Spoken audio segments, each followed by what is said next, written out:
அன்பார்ந்த எனதருமை யூடியூப் நேயர்களுக்கு வணக்கம். இதுவும் ஒரு முக்கியமான பதிவு தான். இதுவும் ஒரு முக்கியமான பதிவு தான். இதுவும் பணம் சார்ந்த ஒரு பதிவு தான். ஏன்னா நம்மளுடைய மக்களுடைய ஒரு ஆர்வம் எல்லாமே பொருளாதாரம் சார்ந்த விஷயத்தில் தான் எல்லாமே பிரச்சனைக்குரியதாக இருக்கிறார். அப்ப பொருளாதாரம் சார்ந்த விஷயத்தில் பிரச்சனைக்குரியவளாக இருக்கின்ற காரணத்தினால நாம் என்ன செய்யணும் அப்படிங்கிற ஒரு மெத்தேடு தான். இந்த மெத்தேடு என்பது என்ன, ரொம்ப சிம்பிளான மெத்தேடு தான். இப்ப காலபுருஷனுடைய 2ஆம் இடம் தான் நம்மளுடைய லக்கணத்திற்கு 2ஆம் இடம் தான் தனம், நம்மளுடைய ரொட்டேஷன், குடும்பம், வாழ்க்கை வழிமுறை. இந்த கிரகம் என்று ஒன்று இருக்கும். இந்த கிரகம் காலபுருஷனுடைய எத்தனாம் இடத்துல இருக்குன்னு பாரு. எத்தனாம் இடத்துல இருக்குது? ஏன்னா காலபுருஷனுடைய இதை நம்ம என்னதான் நம்ம என்ன லக்கணத்துல பிறந்தாலும் காலபுருஷ லக்கணத்திற்கு நம்ம எத்தனாவது லக்கணத்துல போய் பிறந்திருக்கோம் அப்படிங்கிறத நம்ம எப்பயுமே நினைவுல வச்சுட்டே இருக்கணும். அப்ப காலபுருஷனுடைய எத்தனாவது லக்கணத்துல போய் பிறந்திருக்கோமோ அதுக்குண்டான லக்கணம் என்பது அந்த ஆக்டிவேஷன் இருக்கணும். இப்ப காலபுருஷனுடைய 7ஆவது லக்கணத்துல போய் பிறந்தாச்சுன்னு எல்லாரையும் அரவணைச்சு போகக்கூடிய தன்மை உண்டு. அரவணைப்பு என்பது என்னது? கல்யாணம்னா என்னது? கல்யாணம்னா நம்மளா கல்யாணம் முடிச்சுக்கிட்டது கல்யாணம் கிடையாது. கல்யாணம் என்பது என்ன சொல்றான்னா 10 பேரை கூப்பிட்டு வச்சு சாப்பாடு போட்டு சந்தோஷப்படுத்தி அதற்கு பிறகு அவர்களுடைய வாழ்த்துக்கள் மூலமாக நம்முடைய இல்லற வாழ்க்கையை அனுபவிக்க வேண்டும் என்பது விதி. அவ காலபுருஷனுடைய 7ஆம் இடத்திற்கு அந்த மாதிரி ஒரு அமைப்பு. அப்ப இதே மாதிரி காலபுருஷனுடைய லக்கணத்திலே மேசத்திலே பிறந்துட்டீங்க. அங்க சூரியன் உச்சமாகிறார்.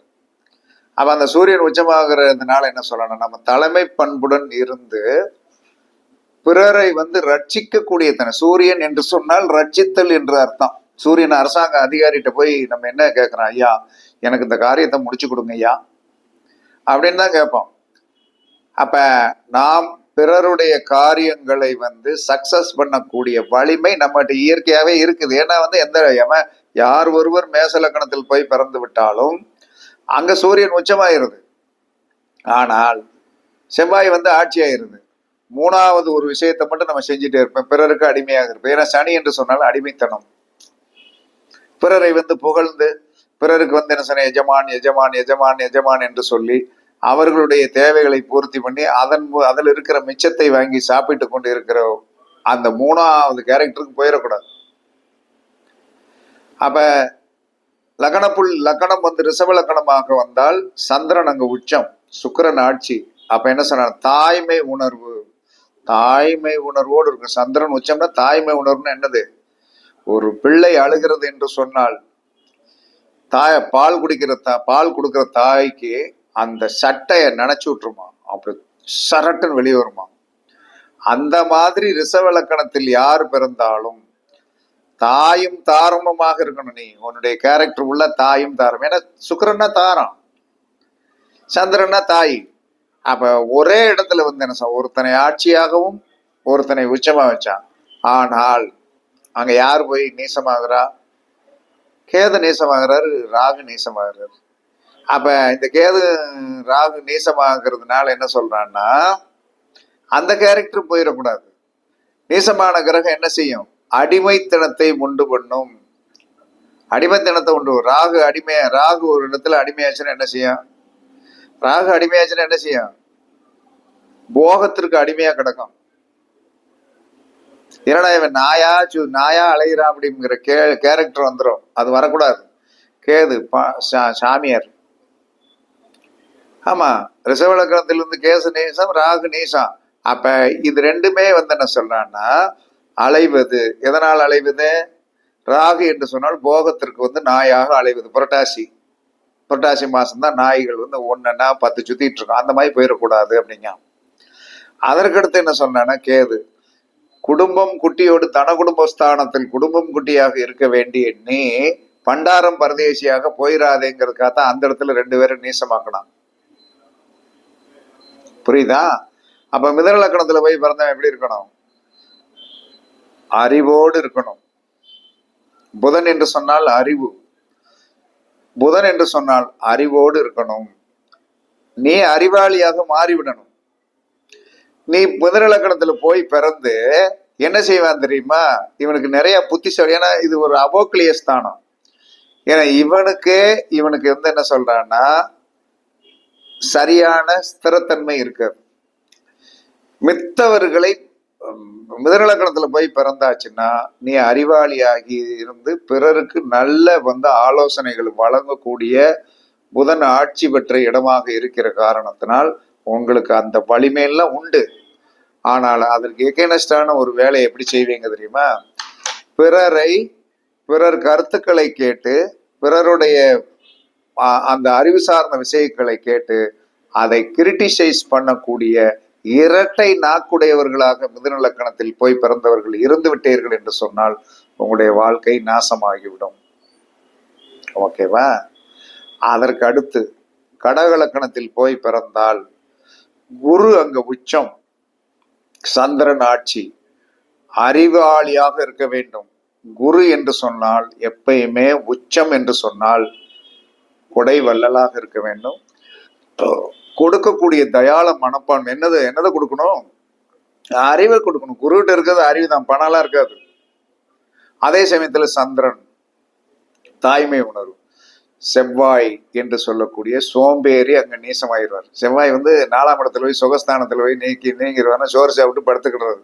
அந்த கேரக்டர் கடகலக்கணத்துல போய் பிறந்தவன் காலையில எந்திரிச்சமா, வேலைக்கு போனோமா, வந்தோமா, போனோமான்ற கூட செவ்வாய் ஆதிபத்தியமாகிய அங்க போய் உட்கார்ந்து சாப்பிட்டுட்டு படுத்து தூங்குறது, மத்தியானம் எழுப்பி விட்டவனை சாப்பிடுறது, நைட்டு சாப்பிட்டு திரும்ப தூங்குறது என்று சொல்லக்கூடிய அந்த ஆதிபத்தியத்துக்கு போயிடக்கூடாது. சிம்ம லக்கணத்தில் போய் பிறந்து விட்டால் சூரியன் என்று சொல்லக்கூடிய ஆட்சி பெற்ற அங்க வந்து நீசம் எதுவுமே கிடையாது, உச்சம் கிடையாது. ஒன்லி ஆளுமை பவர் மட்டும்தான். சிம்ம லக்கணத்தில் போய் பிறந்தால் ஒரு அரசன் எப்படி இருப்பானோ அப்படி நம்மளுடைய இயல்பு நிலைகள் இருக்கணும். அரசன்னா என்ன சொன்னா ரட்சித்தல். அரசன் என்று சொன்னாலும் அரவணைத்து செல்லக்கூடிய ஒரு அமைப்பு இருக்கணும். கன்னிலக்கணத்துல போய் பிறந்தாச்சுன்னா என்ன சொல்றான்னா வந்து புதனுடைய ஆதிபத்தியத்தில் தொழில் சார்ந்த விஷயத்தில் பிரில்லியண்டான ஒன்று. கன்னிலக்கணத்துல போய் பிறந்தாச்சுன்னா எந்திரிச்சு காலையில் எழுந்திரிச்சோன்னா வேலைக்கு ஓடு. ஏன்னா 6ஆம் இடம் என்பது வேலை, தொழில். 6ஆம் இடம் என்பது அங்க நீ என்ன செஞ்சிட்டு இருக்க கூடாது. கன்னிலக்கணத்துல போய் பிறந்து வீட்டுக்குள்ள பகல்ல கதவை பூட்டிட்டு உட்காந்துடக்கூடாது. சுக்கிரன் என்ன செய்வான்? கதவை பூட்டிட்டு உட்கார வச்சிருவான். ஏன்னா சுக்கிரன் அங்க நேசம். அப்ப கன்னிலக்கணத்தில் போய் பிறந்தவன் பகல் புணர்ச்சி ஏன்னா உனக்கு எடுத்து போடும். காலையில எழுந்ததுல இருந்து நைட்டு வீட்டுக்கு வரணும். நைட்டு தான் நம்மளுடைய வேலைகளை வச்சுக்கிடணும். பகலில் அந்த சுக்கிரன் என்ன செய்வான் என்று சொன்னால் அந்த போகத்தை கொடுத்து என்ன செய்வான்? நம்மள நோயாளி ஆக்கிடுவான். துலாலக்கணத்துல போய் பிறந்தாச்சா சனி உச்சம். தொழில் தொழில் தொழில் தொழில் தொழில். காலையில எழுந்துச்சு உடனே சாயந்தரம் வீட்டுக்கு வா, பணத்தை கொடு, நல்லா இரு. அதே சமயத்துல சுக்கிரன் ஆட்சி. வேலைக்கு போன காசை மனைவியிடம் கொடு. வேலைக்கு போன காசை மனைவியிடம் கொடு. அங்க யார் நேசம்? சூரியன் நேசம். அங்க எந்த துலாலக்கணத்தில் போய் பிறந்தவனும் கல்யாணம் முடித்த பிறகு தகப்பனோடு சேர்ந்து இருக்கார். இது விதி. இதை யாராலையும் மாற்ற முடியாது. அப்ப அப்பா ஒரு இடத்துல இருக்கட்டும். அப்பாவுக்கு உண்டான தேவைகள் அனைத்தையும் நீ செய். ஏன்னா சூரியன் நேசமானதுனால தகப்பனார் அப்படிதான் இருப்பாரு, இல்லையாம கூட போயிடுவார். அப்ப அந்த என்ன செய்யணும்னா நம்ம வந்து தகப்பனுக்கு உண்டான உதவிகள் எல்லாம் செய்யணும், நோ ப்ராப்ளம். ஆனால் திருமணமான பெண் வந்து தகப்பனை தாயை ஓரத்தில் வைத்து கொள்ளாதீர்கள். என்ன காரணம்? அப்படி ஒரு சூழ்நிலை வந்துடும். அதுல இருந்து எப்படி சரி பண்றது அப்படிங்கிறத நீங்க புரிஞ்சுக்கிடுங்க. ஏன்னா துலாலக்கணத்திற்கு சனி உச்சம் தொழில், சுக்கிரன் ஆட்சி மனைவி. அப்ப இந்த 2 தான் நல்லா இருக்கும். அப்ப அதை கெடுக்கக்கூடிய சக்தி துலாலக்கணத்துக்கு 10 கர்மஸ்தானாதிபதி சந்திரன் அங்கே வந்தாலும் 11 லாபஸ்தானாதிபதி என்று சொல்லக்கூடிய பாதகாதிபதி வந்தாலும் உங்களுடைய வாழ்க்கை நாசம். ஒண்ணும் பண்ண முடியாது, விதி. அதுக்கடுத்து விருச்சிக இலக்கணம். விருச்சிக இலக்கணத்தில் வந்து கேது உச்சம், செவ்வாய் ஆட்சி. டெய்லி கோயிலுக்கு போ, ஒரு சாமியா இருக்குனாலும் ஜோறு வாங்கி கொடுத்துரும், வாழ்க்கை சூப்பராகி போயிடும். கேது என்று சொன்னால் சாமியார், செவ்வாய் என்று சொன்னால் களத்திரம், இளைய சகோதரனுக்கு உதவி செய்ய. செவ்வாய் ஆட்சி, இளைய சகோதரனுக்கு உதவி செய். அதற்கடுத்து என்ன சொல்லலாம், செவ்வாய் காரகத்தை உறவுகளுக்கு நன்மை செஞ்சுட்டு வந்தீங்கன்னா லக்கணம் வந்து சூப்பராகி போயிடும். அதற்கடுத்து என்ன சொல்லலாம், கேது என்று சொல்லக்கூடிய ஆதிபத்தியமுடைய பெண் சாமியார்களுக்கு உதவி செஞ்சாச்சுனாலும் வெற்றியாயிரும். அதுக்கடுத்து தனுசு. தனுசுனா குரு. தனுசுல வந்து எந்த கிரகம் வந்து நீசமாகல, உச்சமாகல, மூலத்திரிகோணமாக யார் வந்துடுறாரு, குரு வந்துடுறாரு. அப்ப டெய்லி கோயிலுக்கு போங்க, அங்க இருக்கிற குருக்களுக்கு 10 ரூபா கொடுத்துரும். லக்கணம் வந்து சூப்பராயிரும். மகரம். மகரத்துல வந்து என்ன சொன்ன, உச்சமாவது செவ்வாய் ஒரு அரசரை போல் இருக்கணும். அரசனுக்கு படைத்தளபதி எப்படி இருக்கிறான்னா அங்க செவ்வாய் உச்சம். அதே சமயத்துல சனி ஆட்சி. செவ்வாய் உச்சம் என்று சொன்னால், செவ்வாய் வந்து உச்சம் என்று சொன்னால் ஒரு போர் படைத்தல் முப்படை தளபதி தான். அதற்குண்டான கேரக்டர் இருக்கணும். அதற்குண்டான பல பேரை நிர்வகிக்கக்கூடிய, அது 10ஆம் பாவம் வருகின்ற காரணம், பல பேருக்கு வேலை கொடுத்து நிர்வகிக்கக்கூடிய ஒரு மேனேஜிங் டைரக்டர் மாதிரி இருக்கணும். அங்க சனி என்று சொல்லக்கூடியவன் ஆட்சியாக இருக்கிற காரணத்தினால் உங்களை பார்த்து வந்த இவர் வந்த பிறகு நாங்கள் நிம்மதியாக சம்பளம் வாங்குகின்றோம், நிம்மதியாக எந்தவித பிரச்சனையும் கிடையாது என்று சொல்லக்கூடிய பேரும் புகழும் நீங்க வாங்கணும். அதுக்கடுத்து கும்பத்து சனி. கும்பத்து சனி வந்து அப்படின்னு சொல்லி வரும்போது அங்க ஒன்லி அவர் மூலத்திரிகோணம் தான். அவர் மூலத்திரிகோணமாக இருக்கிற காரணத்தினால நீங்க என்ன செய்யணும்னா வந்து உங்களுடைய வாழ்க்கையில் வந்து என்ன சொல்றான்னா வந்து எப்பயுமே கும்பத்து சனி வந்து என்ன சொல்லணும் ஒரு பெரிய வெற்றியை கொடுக்கக்கூடியது. அப்ப அந்த சனி என்று சொல்லக்கூடிய ஆதிபத்தியம் உடையது என்று சொன்னான்னா பல பேருக்கு தலைவன் அப்படின்னு. கும்பம் என்று சொன்னால் அங்க கோயில் இருக்கிற கலசம் மாதிரி நம்மளுடைய வாழ்க்கையை அமைத்து கொண்டு பல பேர் பார்க்கும்போது இந்த மனுஷன் யாரியா, கும்பலக்கணத்துல போய் பார்த்து இந்த மனுஷன் யாரு, இவ்வளவு அருமையாக சமுதாயத்திற்கு எடுத்துக்காட்டா இருக்கணும். கோபுர கலசம் வந்து எங்க இருந்தனாலும் தெரியும். அப்ப எல்லாரும் என்ன செய்வாங்க, இப்படி தொட்டு போவாங்க. அப்ப நம்ம வந்து தெருவில் நடந்து போகும் போதும் நம்ம வீட்டில் இருக்கும் போதும் நம்மளை பார்த்து பிறர் மெய்க்கும்படி நடக்கக்கூடிய ஒரு தார்மீகமான அமைப்புல இருந்தால் கும்பலக்கணம் சூப்பரா வேலை வைக்கும். அதற்கடுத்து மீனலக்கணம். இந்த மீனலக்கணத்தில் சுக்கிரன் உச்சம், குரு ஆட்சி. அப்ப மீனலக்கணத்தில் போய் பிறந்தவர்கள் எப்பயுமே சுக்கிரன் என்று சொல்லக்கூடிய ஆதிபத்தியமுடைய அந்த உச்சமான தன்மைக்கு உண்டான ஒரு கேரக்டர் இருக்கணும். அப்ப சுக்கிரன் என்று சொன்னால் வந்து 12ஆம் இடத்துல அது உச்சமாகுது அப்படின்னு நீங்க எல்லாரும் நினைக்கிங்க. அது போகஸ்தானம் தானே, அப்படின்னு போகஸ்தானம் தான். அந்த மீன லக்கணத்தில் யார் பிறந்தாலும், மீன ராசியில் யார் பிறந்தாலும் கற்புக்கரசியாக இருக்கணும். அவர் யாருடைய நட்சத்திரத்துல வந்து உச்சமாகிறார், ரேவதி. ரேவதி என்று சொல்லக்கூடிய புதனுடைய நட்சத்திரத்தில். அந்த ரேவதி நட்சத்திரத்தில் பிறந்தவர் யார், சனீஸ்வர பகவான். அவன் சனீஸ்வர பகவான் வந்து என்ன சொன்ன, தப்பிலி கிடையாது. அப்ப மீன லக்கணத்தில் போய் பிறந்தால் 12வது ராசி. அதுல வந்து சுக்கிரன் உச்சம். சுக்கிரன் உச்சமான என்ன, சுக்கிரன் உச்சமானால் என்ன சொன்ன, கண்ணியம், நேர்மை, நியாயம். உச்சம் என்பது என்ன சொன்னா நீச மாதிரி இல்ல. உச்சம் என்று சொன்னால் ராணி மாதிரி இருக்கணும். ஆணாக இருந்தால் ராஜா மாதிரி இருக்கணும். அதே சமயத்தில் குரு ஆதிபத்தியம் உடையவராக இருக்கணும். நீசமாகிறது யாரு, புதன்.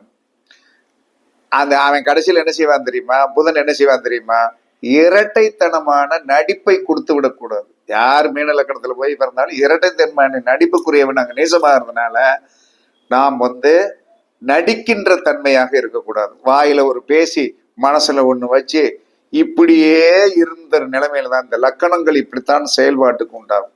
இப்படி பேசியாச்சு. இப்ப என்னன்னா வந்து உங்களுடைய 2 கூடையவர் எந்த கட்டத்தில் இருக்கிறாரோ அதுக்குண்டான ஆதிபத்தியத்தின்படி நீங்க செயல்படும். காலவருஷ தத்துவத்தின்படியே நீங்கள் செயல்படுங்க. காலபுருஷ தத்துவத்தின்படியே வந்து செயல்பட்டார்கள். காலபுருஷத்துடைய லக்கணத்துக்கு உண்டான கேரக்டர் என்ன, 1ஆம் இடம் தலைமை பண்பு, 2ஆம் இடம் பொருளாதாரம், தன குடும்பம், 3ஆம் இடம் கம்யூனிகேஷன், இளைய சகோதரம், 4ஆம் இடம் தாய் ஸ்தானாதிபதி, 5ஆம் இடம் என்னும் குலதெய்வம், 6ஆம் இடம் என்பது தொழில், 7ஆம் இடம் என்பது களத்திரம் நட்பு, 8ஆம் இடம் என்பது ஆஸ்பத்திரி நோய், 9ஆம் இடம் என்பது கோயில், 10ஆம் இடம் என்பது தொழில், 11ஆம் இடம் என்பது லாபம், 12ஆம் இடம் என்பது அயன சயன போகம். இதுல எந்த இடத்துல இருந்தாலும் அந்த கேரக்டர்ல இருக்கிற நன்மையை எடுத்துக்கொள்ளுங்கள். இப்ப ஒருத்தருக்கு வந்து தனஸ்தான அதிபதி விருச்சிகத்தில் இருக்க, என்ன பண்ணுவீங்க, அது 8ஆம் இடம் ஆச்சு. 8ஆம் இடம் என்பது நோய் தானே. நோயாளிக்கு உணவு நீ பணம் வந்துடும், அவ்வளவுதான், முடிஞ்சு வச்சு. நோயாளிக்கு உதவி பண்ணு. ஒரு நோயானவனை பார்த்து வந்தேனே, நல்லா இருக்கியா, என்ன செஞ்ச, சோறு மாத்திரை வேணுமா, இந்தா உனக்கு மாத்திரை என்ன பேருன்னு சொல்லி எழுதி கொடு, நான் வாங்கிட்டு வரேன், இல்ல இந்த 500 வச்சுக்க அப்படிங்கணும்.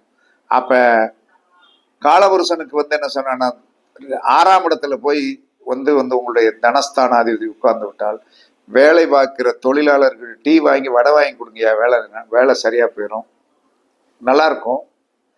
அப்ப அந்த காரக உறவு சார்ந்த, காலபுருஷ காரக உறவு சார்ந்த விஷயத்திற்கு உங்களுடைய தனஸ்தானாதிபதி எந்த இடத்துல இருக்கிறாரோ அந்த இடத்துக்குண்டான காரகத்தை நீங்கள் செயல்படுத்தினாலே உங்களுக்கு பணம் வந்துட்டே இருக்கு. இவ்வளவுதான், வேற ஒன்றும் பிரச்சனை எல்லாம் கிடையாது. அப்ப எந்த 12ஆம் இடத்துல போய் நம்ம காலபுருஷனுடைய 12ஆம் இடத்துல போய் நம்மளுடைய தனஸ்தானாதி உட்கார்ந்து விட்டால், படுக்கை விரிப்புகளை தானம் பண்ணுங்க. 2 தலையணையும் ஒரு ஜபுக்காலம் வாங்கி கொடுங்க. ஒரு சின்ன மெத்த 1000 ரூபாய்க்குனாலும் வாங்கி கொடுங்க, வெற்றி ஆயிரும். காலபுருஷனுடைய 11ஆம் இடத்துல போய் கும்பத்துல போய் உட்காந்தாச்சு. யாருக்காவது என்ன சொன்ன, தண்ணி எடுக்கிற பொம்பளைக்கு வந்தா ஒரு குடம் வாங்கி கொடுங்கய்யா, முடிஞ்சு வச்சு. கும்பம் என்ன செய்ய, வேலை செஞ்சிடும். ஏமா இந்த தண்ணி எடுத்துக்கோ, ஒரு குடம், வெங்கல குடம், ஒரு வெங்கல குடம் வாங்கி கொடுத்தாச்சுன்னா இப்ப எவ்வளவு இருக்கும், இருந்துற போகுது. அது காலம் பூரா அவங்க வச்சிருப்பாங்க. அப்ப காலபுருஷனுடைய எத்தனாம் இடத்தில் நம்மளுடைய 2 கூடையவர் இருக்கிறாரோ அந்த ஆக்டிவேஷனை நாம் பண்ணினோம் என்று சொன்னால், ஏன்னா எப்பயுமே அதுபடிதான் இன்னைக்கு வரைக்கும் வேலை செய்யும். அந்த மாதிரி தான் அது அதற்கு உண்டான ஆதிபத்தியம் இன்னைக்கு வரைக்கும் வேலை செஞ்சிட்டு இருக்கு. அது கண்டிப்பாக வேலை செய்யும். லக்கணங்கள் எப்படி செயல்பட வேண்டும், 2 கூடையவன் நின்ற இடத்தை எப்படி செயல்படுத்த வேண்டும் என்பது அந்த காலபுருஷனுடைய லக்கணத்தின்படி நீங்கள் செயல்பட்டீர்கள் என்று அதுல இருக்கிற யார் கால் வாங்கியிருக்கிறார், எந்த நட்சத்திர கால் வாங்கியிருக்கிறார் அப்படிங்கறத பத்தியெல்லாம் நீங்க கவலைப்பட வேண்டாம். எத்தனை கால் வாங்கினாலும் சரிதான், அந்த ராசிநாதன் தான் மெயின். மேசம்னா செவ்வாய் தான், ரிஷபம்னா சுக்கிரன் தான், கடகம்னா சந்திரன் தான், சிம்மம்னா சூரியன் தான். அவருடைய கட்டுப்பாட்டுக்குள்ளதான் அந்த நட்சத்திரம் இயங்க முடியும். ஆமா, ரோகிணி நட்சத்திரம் அப்படின்னா ரிஷபராசி தான். நீங்க ரோகிணி நட்சத்திரம் சொல்லி நான் ரோகிணி நான் சொல்லி எப்ப ரிஷபராசி தானே அப்படின்னு தான் கேட்பாங்க அடுத்த வரி. அதனால் உங்களுடைய வெற்றி உங்களுடைய லக்கண பாவத்தை வைத்தும், உங்களுடைய தனஸ்தானாதிபதி காலபுருஷனுடைய 2 கூடையவனை வைத்தும், காலபுருஷனுடைய எந்த கட்டத்தில் போய் உட்கார்ந்து இருக்கிறார். சில பேருக்கு சுய இதுலயே உட்கார்ந்துருக்கு. இப்ப எனக்கெல்லாம் 2 கூடையவர் 2லயே உட்கார்ந்துருக்காரு. ஆனால் காலபுருஷனுக்கு 8ஆம் இடம். அப்ப நோயாளிகளுக்கு உதவி செய்வதன் மூலமாகவும், ஆஸ்பத்திரியில் வேலை செய்கிறவர்களுக்கு உதவி செய்வதன் மூலமாகவும், ஏன்னா அவன் ருணரோக ரொம்பளத்தை எல்லாம் பார்த்தவங்களுக்கும் நீங்கள் உதவி செய்து பாருங்கள். கண்டிப்பாக பொருளாதாரத்தில் நீங்கள் நலிவுள்ளவராக மாற மாட்டீர்கள். அதற்காக இந்த காரகத்தை உறவை நல்லா தெரிஞ்சுக்கிடுங்க. நீங்க எல்லாமே என்ன செய்யுங்க, நெட்டில் கூகுள்ல போய் என்ன சொல்லணும், என்ன செய்யுங்க, கண்டிப்பாக என்ன சொன்னா 12 லக்கணங்களில் காரகத்துவம் அப்படின்னு சொல்லி போட்டீங்கன்னா வந்துடும். படிங்க, நிறைய படிங்க, எல்லாம் படிச்சு சொல்றதுதான். அதனால எல்லாரும் நன்றாக இருக்க வாழ்த்துக்கள் கூறி உங்களிடமிருந்து விடைபெறுவது சிப்பிப்பாறை ஜோதிடரசு ஆதிராகவன் ஜெயபாலாஜி. சுகமே சூழ்க, சுகமே சூழ்க. வாழ்க வளமுடன், வாழ்க வளமுடன். வணக்கம், வணக்கம், வணக்கம்.